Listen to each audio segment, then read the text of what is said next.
Pandemi mengakibatkan adanya krisis kesehatan dan ekonomi yang juga dihadapi oleh semua jemaat. Oleh karena itu, Gereja GKI Maranatha membuat kegerakan semua jemaat melalui Lumbung Pengabdian Kasih Maranatha atau LPKM.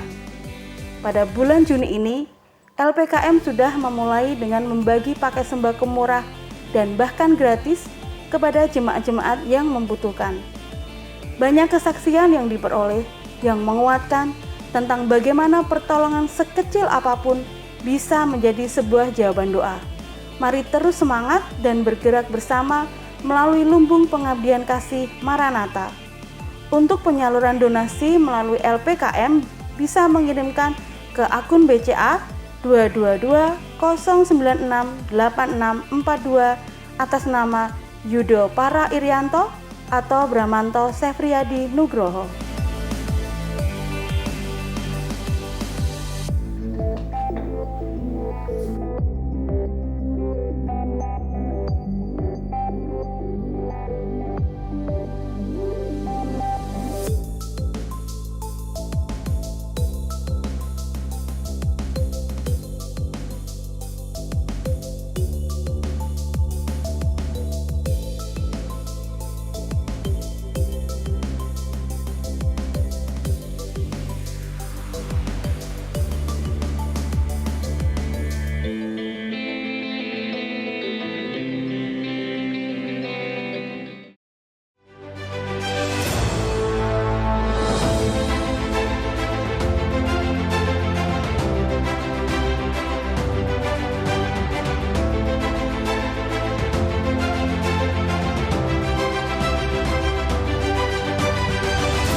terima segala pujian Yesus.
semu, kuatkanku, kau dasarku berharap. Dan kini aku berserah pada rancanganmu bagiku. Ku ikuti panggilanmu, ku kan setia sampai akhir hidupku.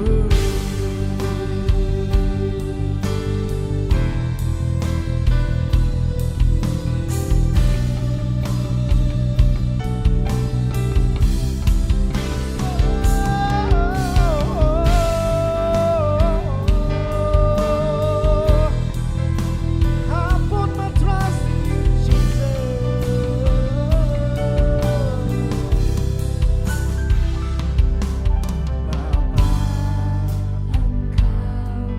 Mengenalku lebih dari siapapun. Engkau tahu ceritaku dan isi hatiku. Tak peduli masa lalu, Engkau tetap memilihku. Aku sempurnakan indah.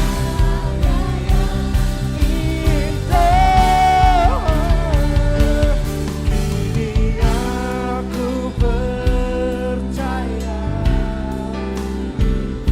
tiada yang mustahil bagimu. Kuasamu, kuatkanku, kau dasarku berharap. Kini aku berserah pada rancanganmu bagiku. Ku ikuti panggilanmu, ku kan setia sampai akhir. Oh, kini aku percaya tiada yang mustahil bagimu. Kuasamu, kuatkanku, dan dasarku berharap. Kini aku berserah pada rancanganmu bagiku. Ku ikuti panggilanmu, ku kan setia sampai akhir. Kini aku percaya tiada yang mustahil bagimu. Kuasamu, kuatkanku, kau dasarku, ku berharap. Kini aku berserah pada rancanganmu bagiku. Ku ikuti panggilanmu, ku kan setia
aku milik-Mu,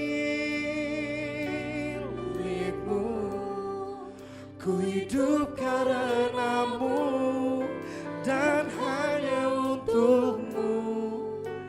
Yesus, aku percaya.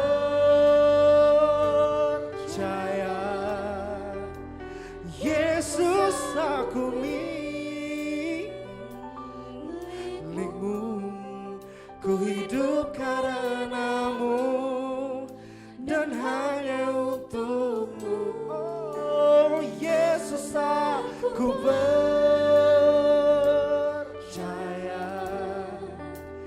Yesus, aku milik-Mu, ku hidup karenamu dan hanya untuk-Mu. Oh Yesus, aku percaya.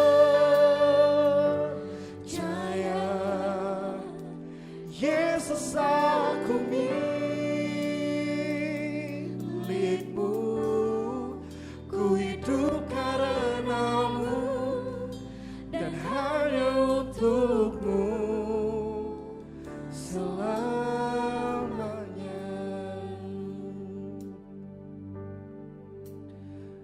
Dan ku menyembah-Mu, ku menyembah-Mu,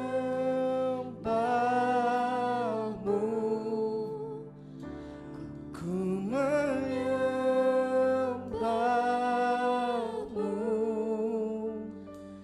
ku menyembah-Mu, oh Lord, ku menyembah-Mu,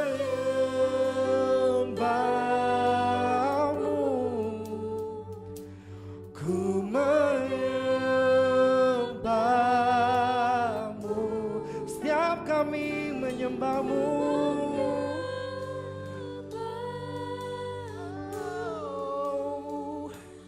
ku menyembah-Mu, ku menyembah-Mu, ku menyembah.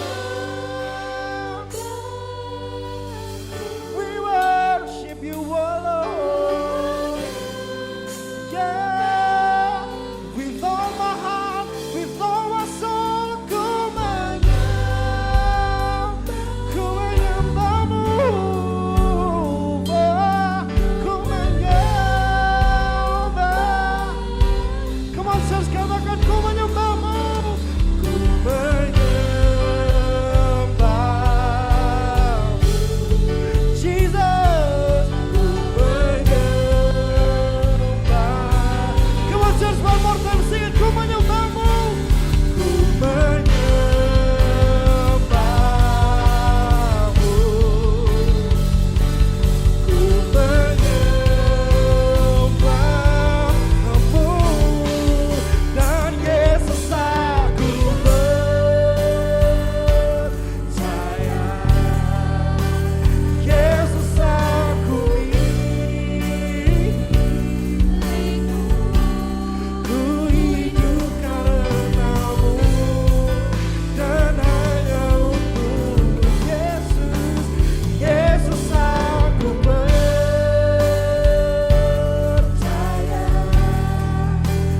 Yesus, aku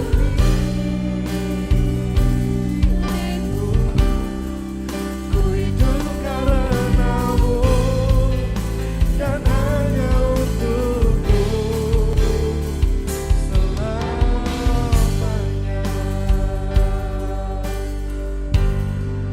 Ku hidup karenamu dan hanya untuk-Mu. Ku hidup karenamu dan hanya untuk-Mu. Ku hidup karenamu dan hanya untuk-Mu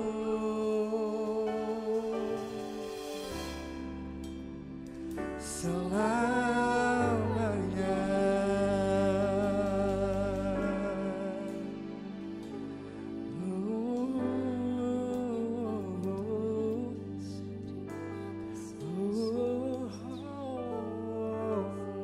Shalom jemaat Tuhan yang dikasihi Tuhan, Saya terus berdoa kondisi Bapak, Ibu, Saudara sekalian dalam kondisi sehat dan disertai Tuhan senantiasa. Sekalipun kita mendengar kabar yang kurang baik hari-hari ini, tetapi Tuhan tetap baik buat setiap kita. Mari kita siapkan hati kita untuk mendengarkan firman Tuhan pada saat ini.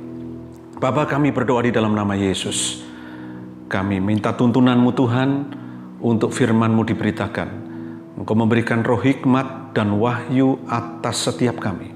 Demikian juga Engkau mengurapi hamba-Mu supaya dapat menaburkan firman Tuhan tepat seperti apa yang Engkau mau. Tuhan, sekali lagi kami minta tuntunan-Mu. Biarlah firman-Mu menerangi setiap hati kami. Di dalam nama Yesus kami sudah berdoa dan mengucap syukur. Haleluya. Amin. Bapak, Ibu, Saudara sekalian, hari ini saya akan berbicara mengenai a true hope atau pengharapan yang benar. Berbicara mengenai pengharapan sangat terkait dengan hati kita atau dengan hati.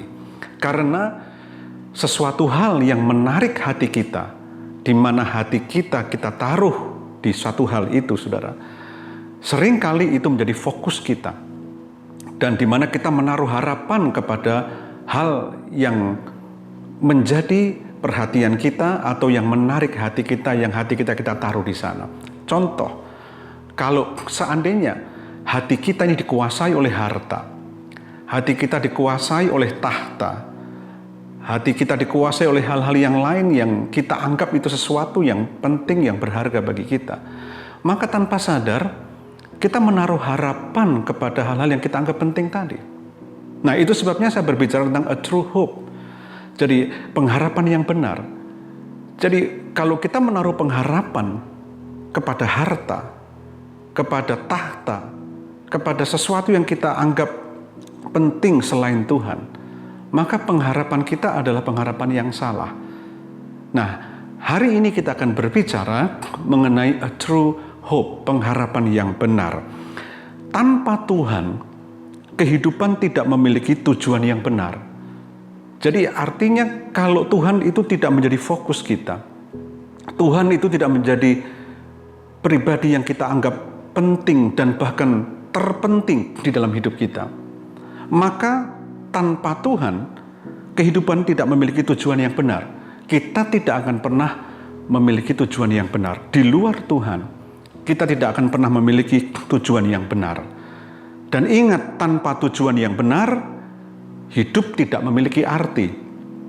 Tanpa tujuan yang benar, hidup tidak memiliki arti. Dan tanpa arti, kehidupan tidak memiliki harapan. Tidak memiliki harapan yang benar. Saya ulangi, tanpa Tuhan, kehidupan tidak memiliki tujuan yang benar. Jadi tujuan yang benar itu hanya ada di dalam Tuhan. Jadi kalau hari ini hati kita tautkan dengan Tuhan, hati kita lekatkan dengan Tuhan, maka kita akan memiliki tujuan yang benar di dalam kehidupan ini. Dan ingat, ketika tujuan yang benar kita miliki, maka kita akan menemukan arti di dalam kehidupan ini. Dan ketika kita menemukan arti dalam kehidupan ini, maka kita memiliki harapan yang benar. Jadi kalau saya ulangi lagi apa yang saya katakan, tanpa Tuhan, kehidupan tidak memiliki tujuan yang benar. Tanpa tujuan yang benar, hidup tidak memiliki arti. Tanpa arti, kehidupan tidak memiliki harapan yang benar. Nah, saudaraku, iman yang sejati yang kita miliki hari ini dan iman yang kita punyai hari ini, itu sebenarnya berbicara iman kepada Tuhan. Yang artinya kita menaruh harapan kepada Tuhan, pada kesetiaan Tuhan, akan janji-janji Tuhan yang tidak pernah berubah. Jadi ketika kita memiliki iman yang sejati, sesungguhnya iman yang sejati dan iman yang benar itu menaruh harapan kepada Tuhan, kepada kesetiaan Tuhan akan janji-janjinya. Bahkan ketika kita mengalami titik terendah dalam kehidupan, masalah yang begitu membuat kita dalam titik terendah, pengharapan kita tetap tidak goyah di dalam Tuhan. Saudaraku yang dikasihi Tuhan, iman yang benar, iman kepada Tuhan, iman yang sungguh-sungguh kita tautkan hati kita kepada Tuhan, yang dimana berbicara tentang kita berserah kepada Tuhan, dan kita menaruh harapan kepada kesetiaan Tuhan, dan akan janji-janji yang tidak pernah berubah, itu akan membawa kita tetap berpengharapan, tidak akan goyah, sekalipun kita menghadapi titik terendah di dalam kehidupan kita. Nah, saudaraku yang dikasihi Tuhan, ketika Tuhan mengizinkan kita mengalami titik terendah dalam kehidupan, sebenarnya melalui peristiwa itu Tuhan sedang mengajarkan kita pelajaran yang tidak bisa kita pelajari dengan cara lain. Saya ulangi, ketika Tuhan mengizinkan kita mengalami titik terendah dalam kehidupan, apapun itu bentuknya, sebenarnya melalui peristiwa titik terendah itu, Tuhan sedang mengajarkan kita pelajaran yang tidak bisa kita pelajari dengan cara lain. Artinya ketika itu diizinkan Tuhan kita mengalami titik terendah, Tuhan sedang melatih kita, memberikan sebuah pelajaran yang tidak bisa dipelajari dengan cara lain kecuali Tuhan mengizinkan kita mengalami titik yang terendah itu. Ada pelajaran yang luar biasa di sana. Jadi saudaraku yang dikasihi Tuhan, ada hal-hal yang jauh lebih baik daripada yang kita tinggalkan. Ada hal-hal yang jauh lebih baik melalui peristiwa-peristiwa yang titik terendah itu. Ketika kita menghadapi titik terendah itu, ada peristiwa-peristiwa di mana kita belajar, dan itu harus kita dapatkan dengan lewati cara seperti itu. Dan itu tidak dapat dipelajari dengan cara lain. Jadi iman itu sungguh luar biasa. Iman itu kita percaya kepada kesetiaan Tuhan. Tuhan yang tidak pernah salah. Tuhan yang setia dengan janji-janjinya, yang tidak pernah berubah. Ketika kita menaruh harapan kepada Dia dan kita melewati titik terendah dalam kehidupan ini, maka kita akan mengerti satu kebenaran bahwa sebenarnya Tuhan sedang mengizinkan lewat peristiwa itu kita belajar dan mempelajari sesuatu yang tidak bisa kita dapatkan atau kita pelajari dengan cara lain kecuali ketika kita diizinkan Tuhan melewati hal-hal yang kita anggap titik terendah itu. Jadi titik terendah sekalipun di dalam hidup ini, ketika Tuhan izinkan, tidak akan pernah membawa Tuhan itu melupakan kita. Justru Tuhan ada bersama dengan kita di titik terendah itu, dan Tuhan sedang mengajari kita sesuatu yang tidak bisa kita pelajari dengan cara lain. Wah, itu luar biasa saudaraku. Dan nantinya ketika ada melewati itu, ada hal yang jauh lebih baik daripada hari yang sebelumnya atau hari yang kita tinggalkan di belakang kita. Nah, kesetiaan Tuhan itu tidak perlu diragukan, saudaraku. Kalau hari ini engkau sedang mengalami titik terendah di dalam kehidupanmu, saudaraku, Tuhan itu Tuhan yang dapat dipercaya. Jadi Tuhan itu Tuhan yang tidak pernah berubah. Janjinya tidak pernah berubah-ubah. Nah, pertanyaannya kalau Anda bertanya, kenapa kok Tuhan izinkan ini terjadi? Tuhan sedang mengizinkan untuk kita mempelajari sesuatu yang tentu itu sesuatu yang jauh luar biasa, yang tidak dapat kita pelajari dengan cara lain kecuali harus melewati itu. Artinya Tuhan bersama dengan kita dan Tuhan tidak pernah tinggalkan kita. Saudaraku yang dikasihi Tuhan, ada satu ayat yang luar biasa. Kita buka bersama-sama dalam kitab Ibrani pasal yang ke-6 ayat 19 dan 20. Firman Tuhan berkata demikian, pengharapan itu adalah sauh yang kuat, jangkar yang kuat dan aman bagi jiwa kita. Ingat, di dalam jiwa kita ada pikiran, perasaan, dan kehendak. Dan dikatakan bahwa pengharapan itu adalah sauh yang kuat, jangkar yang kuat, dan aman bagi jiwa kita, bagi pikiran kita, bagi perasaan kita, dan bagi keinginan kita, yang telah dilakukan sampai ke belakang tabir, di mana Yesus telah masuk sebagai perintis bagi kita. Ketika Ia menurut peraturan Melkisedek menjadi imam besar sampai selama-lamanya. Yesuslah sumber pengharapan. Jadi saudaraku, bahwa pengharapan di dalam Yesus, di dalam Tuhan, itu sauh yang kuat. Seperti jangkar yang membawa kapal itu tidak terseret oleh gelombang. Lalu aman bagi jiwa kita, aman bagi pikiran, perasaan kita, dan keinginan kita. Jadi apapun yang kau alami dan saya alami hari ini, selama pengharapan kita ada di dalam Yesus, bahwa kita percaya sepenuhnya kepada Yesus, kita berserah kepada Yesus, maka itu seperti sauh yang kuat. Pengharapan itu seperti sauh yang kuat, aman bagi jiwa kita. Dikatakan demikian. Nah, saudaraku yang dikasihi Tuhan, kata pengharapan itu adalah kata yang sering kali diucapkan oleh banyak orang percaya.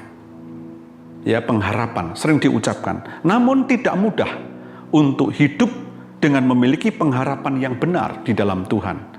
Tidak mudah. Kenyataannya banyak orang yang tidak berhasil ketika menghadapi masalah-masalah. Mereka bisa tinggalkan Tuhan dan mereka merasa tidak berpengharapan ketika menghadapi situasi yang sulit. Nah, ternyata tidak mudah untuk memiliki pengharapan yang benar di dalam Tuhan. Nah, saudaraku, pengharapan sangatlah penting. Dan itu merupakan sebuah pegangan dalam kehidupan. Anda bisa bayangkan kalau orang tidak memiliki pengharapan hidupnya. Saya pikir dengan mudah orang itu akan frustasi. Dengan mudah orang itu akan mengakhiri hidupnya. Bahkan dia akan mulai bertindak hal-hal yang buruk di dalam hidupnya. Bukan hanya bagi dirinya sendiri, tetapi juga bagi orang lain. Nah, saudaraku, pengharapan itu sangatlah penting. Dan itu merupakan sebuah pegangan dalam kehidupan. Saudaraku, kata pengharapan dalam bahasa aslinya, di dalam kitab Ibrani itu, pengharapan itu adalah sauh yang kuat. Itu dipakai kata elpis, yang artinya menantikan yang baik. Di dalam Yesus, pengharapan itu berbicara menantikan yang baik, bukan menantikan yang buruk, menantikan yang baik. Jadi kalau Anda khawatir, Anda takut, tidak memiliki pengharapan yang benar, maka Anda sedang memiliki pengharapan tapi negatif. Jadi ketakutan dan kekhawatiran itu sebenarnya adalah bentuk pengharapan, namun pengharapan yang negatif atau pengharapan yang buruk akan ke depan. Tetapi kata pengharapan elpis ini, ya, pengharapan itu sauh yang kuat, pengharapan di dalam Tuhan itu berbicara tentang menantikan yang baik. Saudaraku, ketika kita berbicara tentang pengharapan di dalam Tuhan, maka kita sedang menautkan hati kita kepada Tuhan. Kita percaya kepada Tuhan. Nah, ingat, di dalam pribadi Tuhan itu semuanya baik. Bahkan pikirannya pun baik, hatinya juga baik, rancangan yang diberikan kepada kita itu baik. Jadi saudaraku, jadi pengharapan itu menantikan yang baik. Itu datang dari Tuhan. Karena kita berharap kepada Tuhan. Nah, pengharapan itu seperti sauh yang kuat, dikatakan di dalam ayat yang kita baca. Jangkar yang digunakan sebuah kapal itu adalah sauh, ya. Jangkar yang digunakan sebuah kapal yang membawa kapal tidak terombang-ambing oleh gelombang ataupun badai. Tidak terseret oleh gelombang atau badai. Itu adalah jangkar yang kuat. Tidak membawa kapal itu terseret, ya. Walaupun badainya kencang. Tetapi sauh yang kuat, jangkar yang kuat, itu dikabarkan pengharapan adalah sauh yang kuat, yang membawa hidup kita tidak akan goyah. Nah, lalu kemudian dikatakan bahwa sauh atau jangkar yang membuat badan kapal itu terkait kepada sesuatu yang kuat, ya. Jadi artinya sehingga menjadikan kapal itu stabil dan kokoh. Jadi pengharapan itu dikatakan seperti sauh yang kuat, jangkar yang kuat. Jadi jangkar itu membuat badan kapal terkait kepada sesuatu yang kuat, yang tidak goyah. Nah, kalau kita berbicara soal pengharapan kita di dalam Tuhan, maka digambarkan kalau pengharapan itu seperti jangkar yang kuat, itu jangkar yang menautkan kepada satu pribadi yang kuat. Siapakah pribadi yang kuat? Yaitu Yesus, yaitu Tuhan. Nah, ketika hati kita itu memiliki pengharapan, hidup kita memiliki pengharapan di dalam Dia, itu seperti hidup kita ditautkan kepada pribadi yang kuat, yaitu Tuhan. Dan badai boleh datang, gelombang boleh datang, tapi tidak akan pernah membuat hidup kita terseret oleh gelombang itu. Nah, saudaraku yang dikasihi Tuhan, ketika kita memiliki pengharapan di dalam Tuhan, sebenarnya kita sedang mengaitkan diri kita dalam kehidupan ini dengan Tuhan yang sangat kuat dan sangat kokoh. Saya ulangi lagi, ketika kita memiliki pengharapan di dalam Tuhan, sebenarnya kita sedang mengaitkan diri kita dalam kehidupan ini dengan Tuhan yang sangat kuat dan yang sangat kokoh. Artinya, badai tetap ada, gelombang tetap ada, tapi kehidupan kita tidak akan terseret oleh badai dan gelombang itu. Karena kita memiliki pengharapan yang sangat kuat. Karena pengharapan itu seperti sauh jangkar yang mengaitkan kehidupan kita dengan Tuhan yang sangat kuat dan kokoh. Nah, saudaraku, kesadaran akan pentingnya pengharapan itu seringkali mulai muncul dan menyadarkan setiap kita ketika kita berada dalam situasi hopelessness atau putus asa. Ketika seseorang mengalami hopelessness, ketika seseorang mengalami keputusasaan di dalam hidupnya, maka muncul sebuah kesadaran butuh sebuah pengharapan. Saya tidak tahu keadaan saudara hari ini. Kalau hari ini ada di antara saudara yang sedang mengalami hopelessness atau putus asa, keputusasaan yang sangat sekali, sangat-sangat kuat. Saudara, biasanya pada titik itu muncul sebuah kesadaran bahwa betapa kita butuh yang namanya sebuah pengharapan. Nah, saudaraku, dalam kesempatan ini, saya mau ajarkan kepada saudara, mari kita mau belajar bersama-sama, menaruh pengharapan kita kepada Tuhan. Dan saya berharap hari ini kalaupun ada di antara saudara yang sedang mengalami hopelessness atau mengalami keputusasaan yang sangat-sangat kuat, berita firman Tuhan ini akan menguatkan saudara bahwa Anda butuh yang namanya pengharapan. Dan pengharapan yang benar itu ada di dalam Yesus. Ada di dalam Tuhan. Bukan pada harta.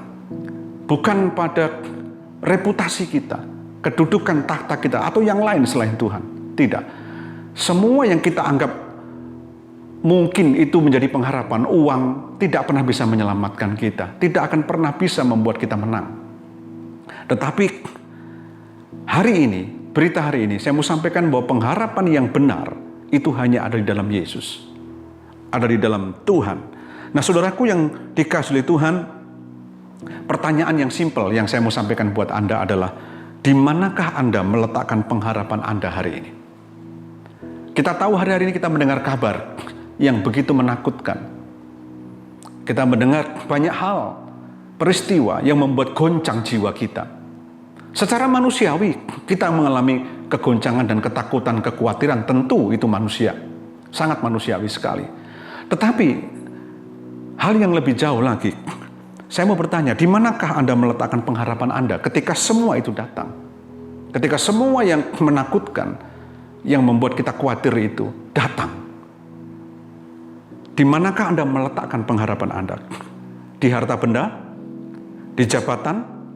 Di pekerjaan, bahkan mungkin di pengetahuan Anda. Saya mau sampaikan kepada saudara, semua itu tidak bisa menolong kita.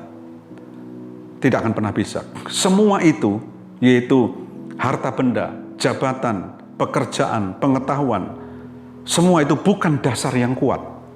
Bukan dasar yang kokoh dalam kehidupan. Dasar yang kuat dan dasar yang kokoh hanya Tuhan Yesus. Itu sebabnya pengharapan itu sauh yang kuat. Jangkar yang kuat, yang mengaitkan, menautkan badan kapal itu dengan sesuatu yang kuat. Demikian juga secara rohani. Di pengharapan itu adalah jangkar yang kuat, yang menautkan kehidupan kita dengan Tuhan yang tak tergoyahkan, yang kuat dan yang kokoh itu. Nah, saudaraku, saya menggambarkan orang yang hopelessness atau putus asa itu seperti orang yang berjalan dalam sebuah lorong yang begitu panjang dan tidak ada jalan keluarnya. Anda pernah bayangkan itu ketika seandainya Anda berjalan dalam sebuah lorong yang begitu panjang, lorong itu tentu gelap, yang begitu panjang dan tidak ada jalan keluarnya. Ada perasaan apa di sana ketika Anda berjalan dalam terowongan yang gelap dan kemudian tidak ada ujungnya, tidak ada jalan keluarnya? Anda ngalami apa, saudara, di sana? Mungkin Anda bisa berteriak-teriak di situ, dalam lorong itu. Minta tolong, minta tolong. Dan bahkan mungkin Anda bisa frustasi di dalam lorong itu. Karena tidak ada jalan keluarnya. Nah, orang yang hopelessness, orang yang putus asa, itu saya gambarkan seperti orang yang sedang berjalan dalam lorong yang panjang, yang gelap, dan tidak ada jalan keluarnya. Saudara, saya tidak tahu apakah Anda sedang merasakan hal yang saya katakan hari ini. Kalau Anda sedang merasakan, Anda butuh pengharapan. Dan pengharapan yang benar, itu ada di dalam Yesus. Nah, saudaraku yang dikasihi oleh Tuhan, orang yang mengalami hopelessness atau keputusasaan, hidupnya sangat mengerikan, saudaraku. Sangat mengerikan, menakutkan sekali. Yang dilihat, yang dipikir, yang dirasa, semua yang menakut, itu hal-hal yang menakutkan, mengerikan. Nah, orang tersebut bisa membuat hal-hal yang fatal di dalam hidupnya. Orang kalau sudah putus asa, hopelessness, dia bisa membuat keputusan yang bersifat permanen atau keputusan yang bersifat tetap ketika menghadapi masalah yang bersifat temporary, masalah yang sementara. Saya kasih contoh. Saudara, memutuskan untuk cerai dalam pernikahan, itu adalah gambaran dari orang yang hopeless, putus asa, karena masalah dalam kehidupan rumah tangganya sudah banyak, hingga dia hopeless, putus asa. Nah, ketika dia putus asa, dia memutuskan cerai. Ingat, saudaraku, memutuskan cerai itu adalah permanen, bersifat permanen. Kalau udah cerai, ya cerai, permanen. Padahal masalah yang dihadapi dalam rumah tangga itu temporary, masalah yang sementara, yang bisa diselesaikan. Tapi karena dia hopeless, karena dia tidak punya pengharapan, dia putus asa, maka dia membuat keputusan yang bersifat permanen untuk masalah yang sebenarnya itu temporary, yang sementara. Lalu memutuskan meninggalkan iman ketika menghadapi tantangan, ketika menghadapi masalah, lalu kemudian tinggalkan Kristus, tidak mau percaya lagi kepada Yesus, tidak lagi mau menjadi orang percaya. Saudara, itu keputusan yang permanen ketika menghadapi tantangan yang bersifat temporary. Masalah itu sementara, saudaraku. Masalah itu sementara. Memang kita bisa berganti-ganti masalah. Ya, masalah A, masalah B, masalah C bisa bergantian datang dalam hidup kita. Tetapi masalah A, umpamanya kita menghadapi masalah A, saya yakin Tuhan juga akan menolong masalah A. Walaupun nanti akan ada masalah baru lagi, tapi Tuhan akan menolong terus begitu. Nah, artinya masalah A, masalah B itu temporary, bersifat sementara. Tetapi banyak orang yang membuat keputusan untuk tinggalkan iman, tinggalkan Yesus. Itu keputusan yang bersifat permanen, keputusan yang tetap. Anda membuat keputusan yang permanen pada saat masalah yang Anda hadapi adalah temporary, yang bersifat sementara. Nah, kenapa bisa terjadi? Karena putus asa, tidak ada pengharapan. Nah, itu sebabnya saya berkata pengharapan itu penting. Pengharapan di dalam Yesus itu penting, harus kita miliki. Karena itu yang membuat hidup kita dikaitkan dengan pribadi Tuhan yang kuat itu, ditautkan sehingga gelombang badai boleh datang, tetapi kapal kehidupan kita tidak terseret. Nah, saudaraku yang dikasihi oleh Tuhan, ketika kita memiliki pengharapan di dalam Tuhan, masalah sebesar apapun, bahkan itu hal yang mustahil untuk kita lewati sekalipun, kita mengerti bahwa semua masalah itu hanya sementara, dan di dalam Tuhan selalu ada jalan keluarnya. Saya ulangi, ketika kita memiliki pengharapan di dalam Tuhan, masalah sebesar apapun, bahkan itu hal yang mustahil untuk kita lewati sekalipun, kita akan mengerti bahwa semua masalah itu hanya sementara, dan di dalam Tuhan selalu ada jalan keluarnya. Nah, saudaraku yang dikasihi oleh Tuhan, saya sangat diberkati dengan satu kisah yang dramatis yang terdapat dalam Markus pasal yang kelima, ayat 25 sampai 29. Ini kisah yang sangat dramatis. Ketika saya baca ayat ini, saya mencoba merasakan. Saya mencoba membawa hati saya ada di peristiwa itu. Dan ini menurut saya sangat dramatis sekali. Kita lihat Markus pasal yang kelima, ayat 25 sampai 29. Adalah di situ seorang perempuan yang sudah 12 tahun lamanya menderita pendarahan. Ia telah berulang-ulang diobati oleh berbagai tabib, sehingga telah dihabiskannya semua yang ada padanya. Namun, sama sekali tidak ada faedahnya, malah sebaliknya, keadaannya makin memburuk. Dia sudah mendengar berita-berita tentang Yesus. Maka di tengah-tengah orang banyak itu, ia mendekati Yesus dari belakang dan menjamah jubahnya. Sebab katanya, asal kujamah saja jubahnya, aku akan sembuh. Seketika itu juga berhentilah pendarahannya, dan ia merasa bahwa badannya sudah sembuh dari penyakitnya. Ini dramatis sekali, saudara. Dikisahkan di sini, ada beberapa catatan yang penting, dan saya harap Anda menangkap ini, maka Anda akan tahu betapa dramatisnya kisah ini. Ada beberapa catatan yang sangat mengerikan, yaitu perempuan itu mengalami pendarahan 12 tahun. Saudara, Anda bisa bayangkan, saya bukan seorang wanita, tapi saya bisa mengerti karena saya juga manusia. Kalau wanita itu mengalami 12 tahun pendarahan, ya, kira-kira seperti apa yang dirasakan badan itu? Ya, darah terus keluar 12 tahun lamanya. Ditambah lagi berulang kali berobat ke tabib, tidak sembuh, bahkan makin memburuk, saudaraku. Jadi sudah 12 tahun pendarahan, berobat ke tabib, bukan semakin baik, tapi semakin memburuk. Saudaraku, semakin memburuk berarti kondisinya semakin turun. Kondisinya semakin turun. Lalu tambah lagi hartanya habis untuk berobat. Sudah habis, jadi sudah nggak bisa lagi. Habis hartanya, habis untuk berobat. Jadi perempuan ini mengalami titik terendah dalam kehidupannya. Bahkan menurut pandangan manusia mustahil untuk disembuhkan. Titik terendah dan mustahil untuk disembuhkan. Saudaraku yang dikasihi Tuhan, tetapi kisah ini menjadi hidup ketika Yesus dan rombongan lewat. Ketika lewat, di mana melewati tempat perempuan yang pendarahan itu ada. Lalu ditambah lagi, perempuan itu rupanya sudah pernah mendengar berita-berita tentang Yesus. Berita apa? Apa yang dikerjakan oleh Yesus.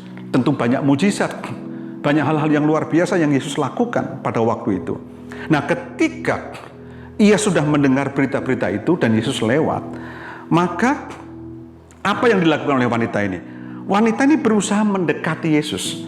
Saudaraku, logika saya berkata begini, kalau perempuan yang 12 tahun pendarahan ini tidak pernah tahu berita-berita tentang apa yang dilakukan Yesus, saya yakin Yesus lewat di depannya pun pasti dicuekin. Siapa sih itu? Tapi perempuan ini sudah pernah mendengar apa yang dilakukan Yesus. Yesus melakukan mujizat, melakukan hal-hal yang luar biasa. Karena dia sudah pernah mendengar berita itu, dan ketika Yesus lewat, dia berusaha mendekat di tengah-tengah titik terendah dalam kehidupannya.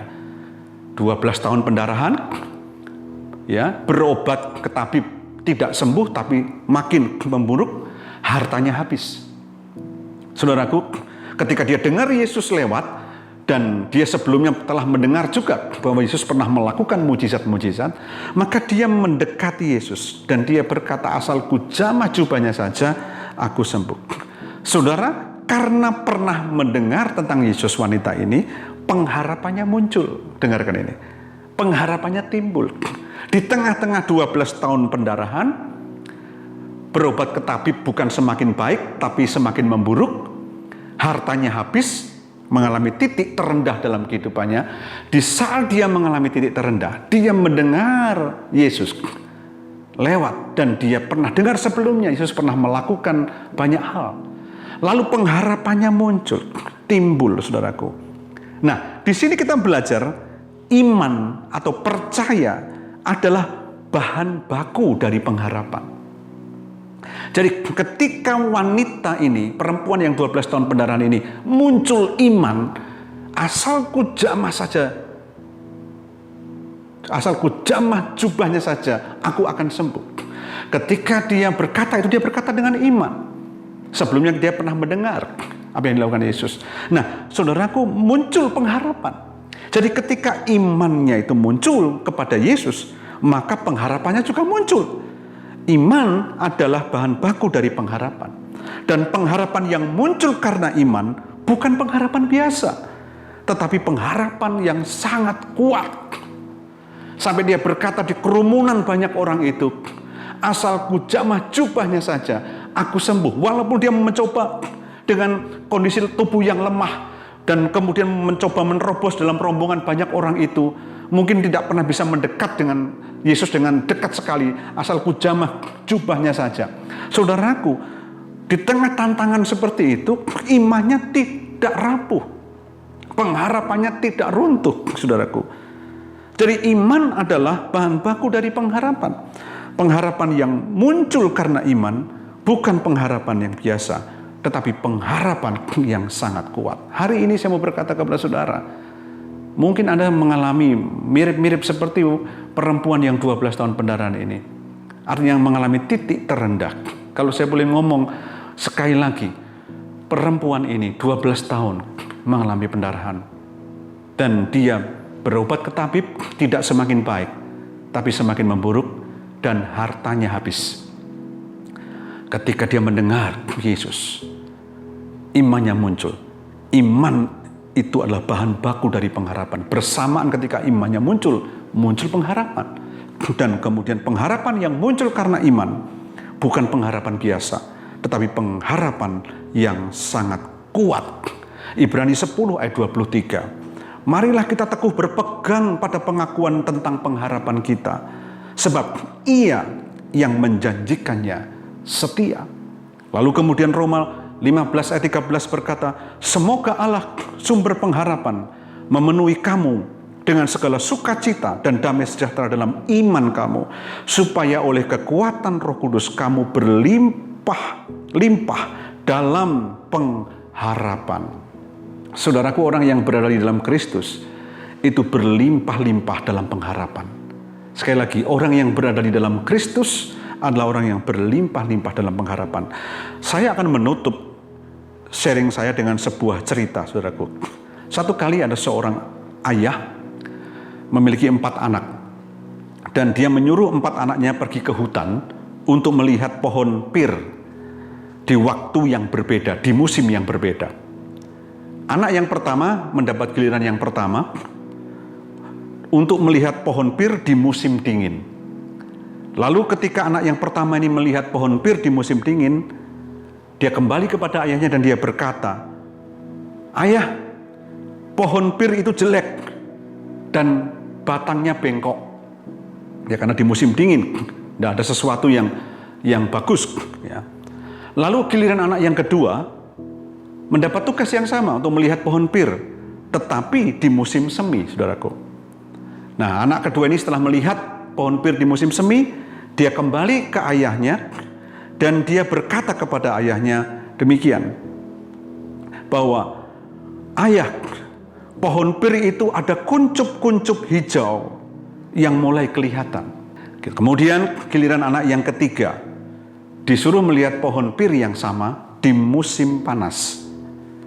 Dan setelah dia melihat, dia kembali kepada ayahnya dan berkata, ayah, pohon pir ini bunganya baunya harum. Itu di musim panas.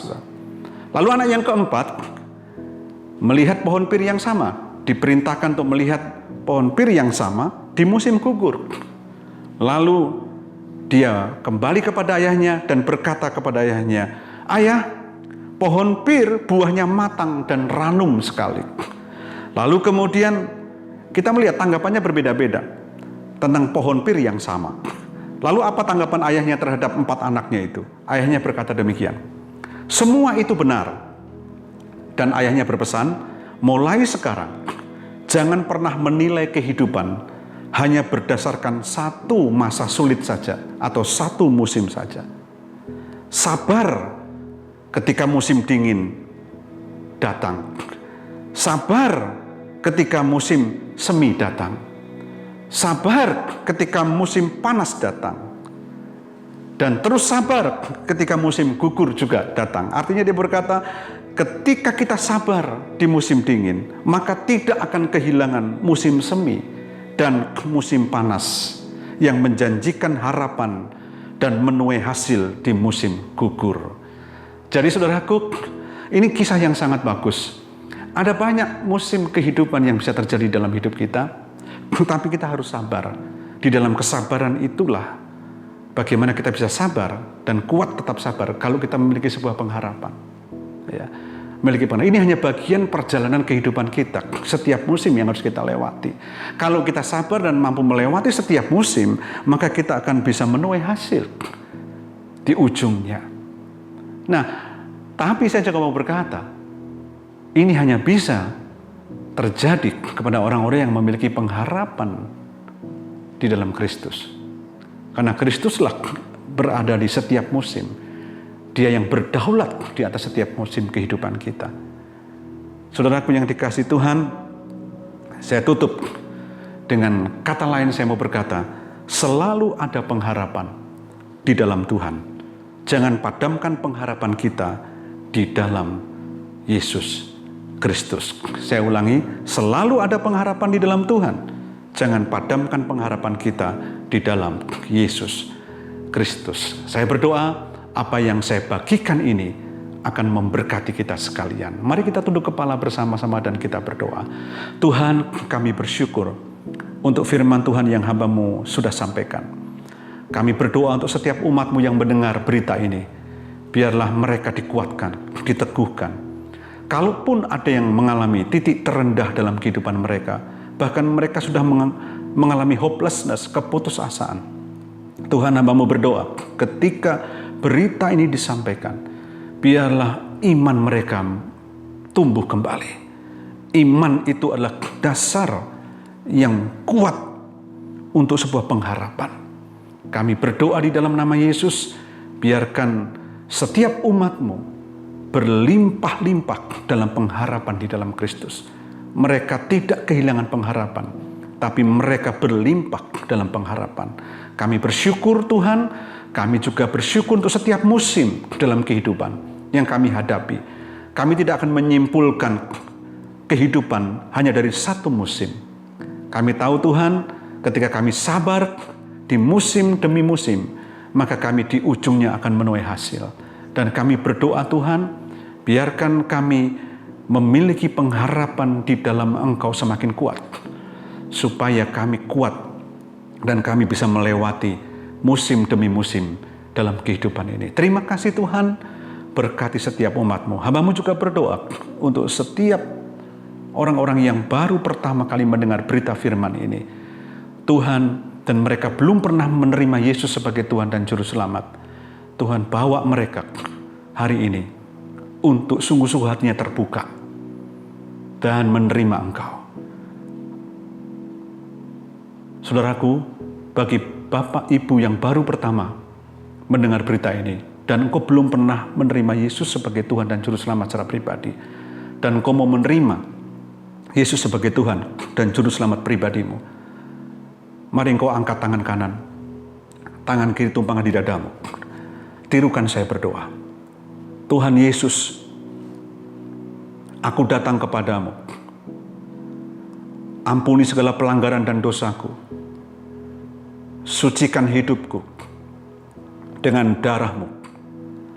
Hari ini Tuhan, aku mau membuka hati, menerima Engkau sebagai satu-satunya Tuhan dan Juru Selamat dalam hidupku. Masuklah dalam hidupku Tuhan. Aku buka hati, bertahtalah dalam hidupku, menjadi satu-satunya Tuhan dalam hidupku dan Juru Selamatku. Ampuni, tahirkan hidupku, jadikan baru. Biarlah hidupku mulai masuk di dalam kehidupan yang baru di dalam Engkau. Terima kasih Tuhan Yesus. Terima kasih. Bapa yang di surga, kami bersyukur untuk setiap anak-anak-Mu yang hari ini baru pertama kali menerima Engkau sebagai Tuhan dan Juru Selamat. Tuhan memberkati hidup mereka, dan Tuhan menolong hidup mereka, menuntun, bahkan mengenal Engkau lebih dalam lagi. Terima kasih Tuhan. Sekali lagi berkati firman-Mu hari ini di dalam nama Tuhan Yesus. Haleluya. Amin. Bagi Bapak Ibu Saudara sekalian yang baru pertama kali menerima Tuhan Yesus, Anda membutuhkan bantuan untuk bertumbuh dan dewasa dan mengalami Tuhan lebih jauh, silakan menghubungi nomor telepon kami yang tertera di layar kaca. Dan saya percaya Tuhan akan memberkati hidup Anda. Tuhan memberkati. Aku percaya tiada yang mustahil bagimu. Kuasa-Mu kuatkanku, dasarku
Saya percaya Bapak Ibu Saudara sekalian diberkati oleh Tuhan, baik lewat pujian penyembahan dalam ibadah ini melalui firman juga. Dan kiranya Bapak Ibu semakin hari berlimpah-limpah dalam pengharapan di dalam Kristus. Nah Bapak Ibu Saudara sekalian, mari kita akan akhiri ibadah kita dan kita akan terima berkat dan kita akan berdoa bersama-sama. Bapa, kami bersyukur untuk ibadah yang sudah Kau sertai dari awal sampai akhir. Kami bersyukur Tuhan, kami percaya umat-Mu diberkati dan mereka akan dikuatkan, iman mereka diteguhkan. Kami berdoa secara khusus untuk setiap umat-Mu yang sedang mengalami sakit penyakit, baik sakit COVID-19, sakit apapun yang diderita oleh mereka, baik yang ada di rumah sakit maupun di rumah masing-masing. Tuhan memberkati dengan kesembuhan. Alirkan kuasa kesembuhan atas mereka saat ini di dalam nama Tuhan Yesus, dan mereka boleh menerima kuasa kesembuhan. Terima kasih Bapa. Kami berdoa juga untuk setiap umat-Mu yang sedang bergumul masalah ekonomi, keuangan, rumah tangga, pekerjaan, bahkan pendidikan. Tuhan, kami berdoa, Engkau Allah yang sanggup membukakan tingkap-tingkap langit untuk menolong mereka. Bahkan pintu-pintu yang tertutup Engkau akan sanggup bukakan kembali. Di dalam nama Tuhan Yesus, Engkau memberikan terobosan demi terobosan secara rohani, secara materi dalam kehidupan mereka. Tidak ada yang mustahil bagi Engkau Tuhan. Engkau yang bekerja dengan luar biasa. Terima kasih Bapa, terima kasih. Kami juga berdoa untuk bangsa dan negara kami. Di saat ini Tuhan, ketika situasi yang tidak mudah dihadapi oleh bangsa ini. Kami percayakan bangsa ini dalam tangan-Mu. Engkau Allah yang berdaulat, Engkau Allah yang bekerja. Di dalam nama Tuhan Yesus, Engkau memakai pemimpin-pemimpin bangsa kami. Demikian juga para dokter dan para relawan dan semua yang menangani kasus COVID-19 ini Tuhan, di masa pandemi ini. Tuhan bekerja dan menolong mereka semua. Dan kami percaya bangsa ini dalam hati-Mu Tuhan, dalam kendali-Mu Tuhan, dan Engkau yang akan bekerja dengan luar biasa. Terima kasih Bapa, terima kasih. Kami percaya setiap rakyat Indonesia akan mengalami shalom-Mu Tuhan, damai-Mu, dan bahkan mereka boleh berjumpa dengan Engkau. Terima kasih Tuhan, terima kasih. Jemaat Tuhan, mari kita akan angkat kedua belah tangan kita untuk terima berkat yang datang dari Tuhan. Akhirnya kekasih-kekasih Allah, biji mata Allah dan umat kepunyaan Allah, biarlah kiranya berkat, damai, sejahtera daripada Allah Bapa, kasih daripada Tuhan Yesus Kristus, dan oleh persekutuan Roh Kudus menyertai Bapak Ibu Saudara sekalian dari saat ini sampai Yesus datang yang kedua kalinya. Engkau akan menjadi umat Tuhan yang diberkati oleh Tuhan dalam rumah tanggamu, pekerjaanmu, studimu, dan pelayananmu. Sepanjang minggu ke depan, Tuhan akan membawa engkau naik dan tidak akan turun. Tuhan akan membuat berhasil apa yang kau kerjakan. Terima kasih, terimalah berkat ini. Haleluya. Amin. Shalom, Tuhan memberkati.